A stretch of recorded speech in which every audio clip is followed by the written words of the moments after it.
This is a unboxing of a Skywatcher Flextube 200p telescope. This is a Dobsonian. I've already set up the stand for it, the base. This is Skywatcher Flextube 250p. That's 10-inch, the size of the parabolic mirror of this. And I've already set up that. That's part of the furniture as if. But this one is the actual telescope, the optical tube.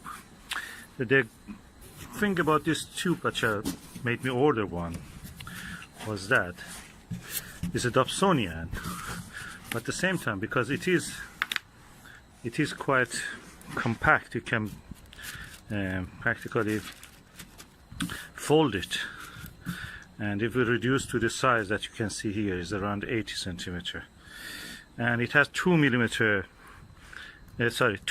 inches eyepiece adapter focuser, and that is a good point. So let me just take out the individual items and let's see what is inside. Okay, I can see a quite chunky piece. Let me just use both my hands and just extract this.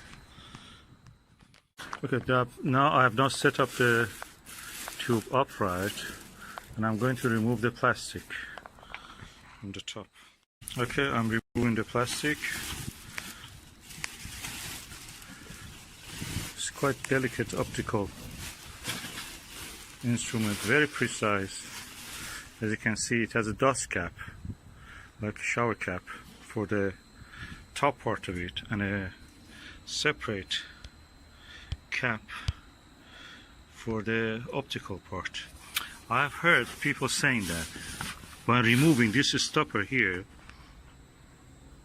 you can actually shut it tight, so it will not be this gap of 1 inch here, and you can use this dust cap on the top part. It will be completely isolated. Have a look around it.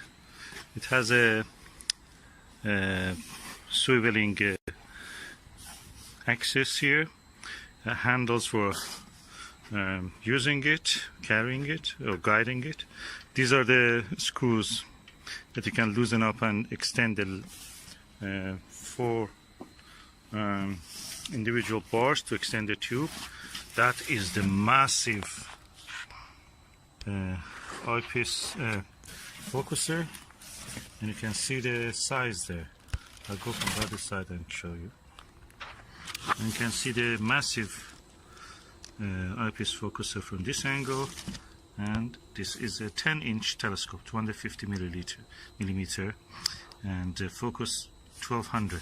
So the F number, or focal ratio of this, which means that how wide you can see the sky, the angular width of the sky to see through this, is quite good. It's less than 6, 5.7 or 8. I'm now going to lift it and put it on the stand and see how it will do.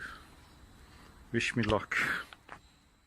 I'm now going to lift it and put it on the stand and see how it will do. Wish me luck. Okay, I'm now going to put the optical assembly tube into the base, the stand, and as you can see, it has a handle for carrying, for 1.4 eyepieces space, also for 2-inch eyepieces here. So let's do it now. Oh, that was easier than what I thought. You must try it with the German equatorial mount to know what I mean, how easy it is. Those are difficult. Okay, this is the eyepiece holder. Look at it, how chunky it is. I have got this eyepiece for that. 3 very good eyepieces, good quality, top notch, max vision ones. And I'm going now to extend the tube and probably have a look into the mirror. Now, as you can see, I've extended tube, and this is the full length of the telescope. I can say this is around 150 or 40 and how easy it is to maneuver it around. So you can make it up to the lowest point, which is, and it stays the way that it is. You can extend it almost horizontal, yeah. And if you want to go the opposite way, it doesn't go that way. What you will do, you turn the base, and again there is a handle here. You will turn it like that. And now let us see the actual optical assembly tube. That's the cap, dust cap. This is the beautiful mirror of this lovely telescope.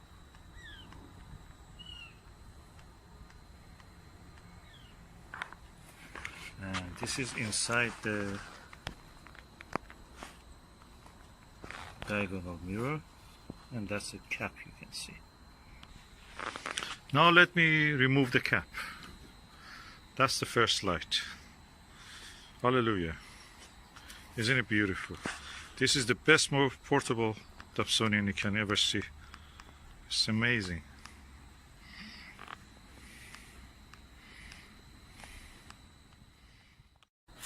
Of course, this is the telescope itself. Looks like a Keck telescope or like a Mount Palomar. And that's a giant mirror.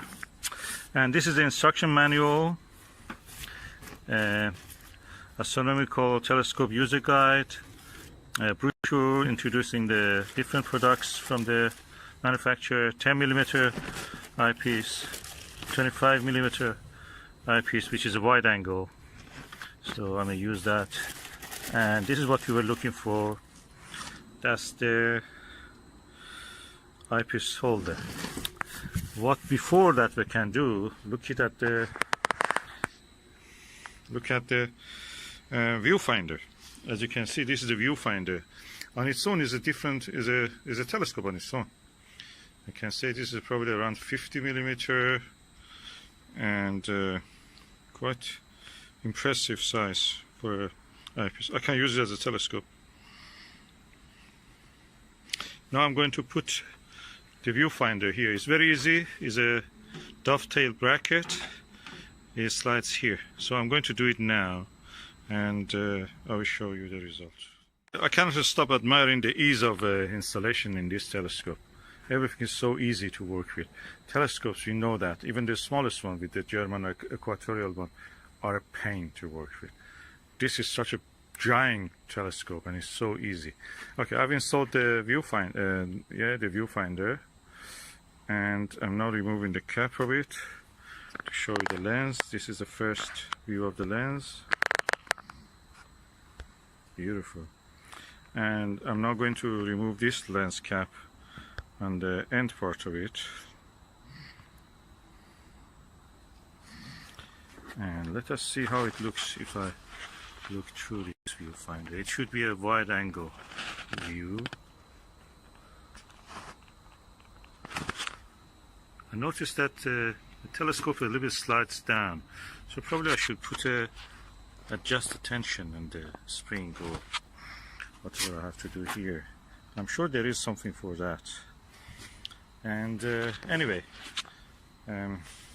that's something that I have to read the manual for that. At the moment I'm not going to interfere with this. I'm just putting the lens cap, removing the lens cap from this cap from the viewfinder, just to be able. This is the eyepiece holder, and this is the adapter for 2 to 1.1 inch. And I will just loosen up the screws and let it fit into that place. This is the eyepiece holder, and this is the adapter for 2 to 1.1 inch. And I will just loosen up the screws and let it fit into that place. I've now fitted that adapter, and I will remove the cap here.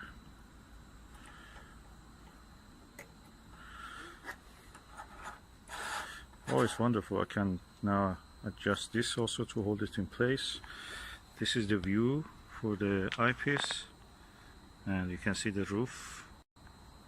Now I'm going to put the eyepiece into this and look at some views. Delighted to tell you that this is a super plus 25mm multi-coated 52 degrees true field of view, and when you buy a telescope from a Skywatcher, they give you good eyepieces, but this one is super good because this is a super plus L eyepiece with a very wide angle view. I have now installed the eyepiece, quite impressive size. Probably I have to remove this connection because that looks a little bit too high, and I'm sure that I can because there is a T adapter here which can go into this place. I will do it and I will make it shorter. As I mentioned, I have now removed that length of the adapter. That increases the focal point, which can be good, but at the moment I don't want that, and I can put this with a shorter focal length here. You can see I've now done it, and I'm going to focus on some distant object. By the way, this is a focuser knob. On its own is very good. I've seen that they have on the higher model of this, they have a fine focuser, fine travel focuser there that actually you can adjust it for very refined focusing. We will see, probably just a change of the wheel or something I can do with that. I have to see it, maybe it's interchangeable, you don't need the whole thing. If they can have such a thing, I may go for that option also later. Before using this telescope, I use another Skywatcher refractor, that means with the lens, the long one, the traditional way of imagining a telescope. And I can say the image you see with this is superior, clear, crystal clear. You could see individual rocks in the far distant buildings, individual grains, specks of the dust, and over in the shape of a lichen on a tree, far away trees. That's amazing quality. I'm really happy I got this. And guess what? This was not bought new. It was bought new 2018 July, but I bought it as a second hand, and for a really bargain price of $350 from auction site. That's amazing. This is a telescope that would have cost in the past probably 1,000, 2,000 pounds, and the new is actually that price, around 900 pounds. And in the step I can just dismantle it now. I've put all the lens cap. Now I collapse the telescope back. Okay, I already have put the telescope down. Now put the cap on it. The cap is back, and now remove the viewfinder.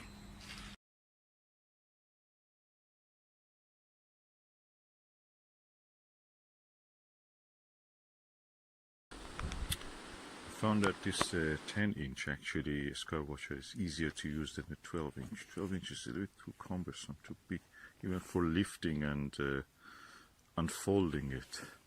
So it's easy, manageable. I can sit on the little chair and just do what I have to do. It's a nice experience with this Skywatcher 250. Oh, what a night. Orion Nebula, M42, M45 Pleiades, double cluster, name it, I've seen it. M37, M38. Now it's around 5 o'clock and in the morning, and I can just have a last look and go. This APM 20mm is amazing. The best eyepiece movies. I don't need to nudge the tube so much. We have also deep frost, as you can see. You can see here. Everything frosty. I've covered it with this cover before. Every time I was getting cold, jumped into a warm room, then coming back.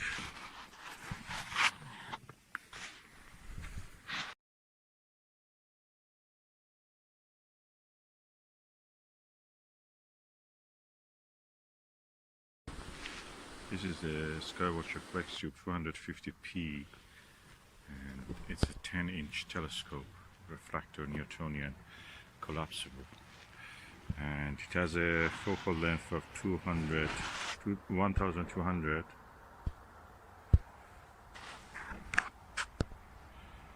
and diameter of 254. Now looking at the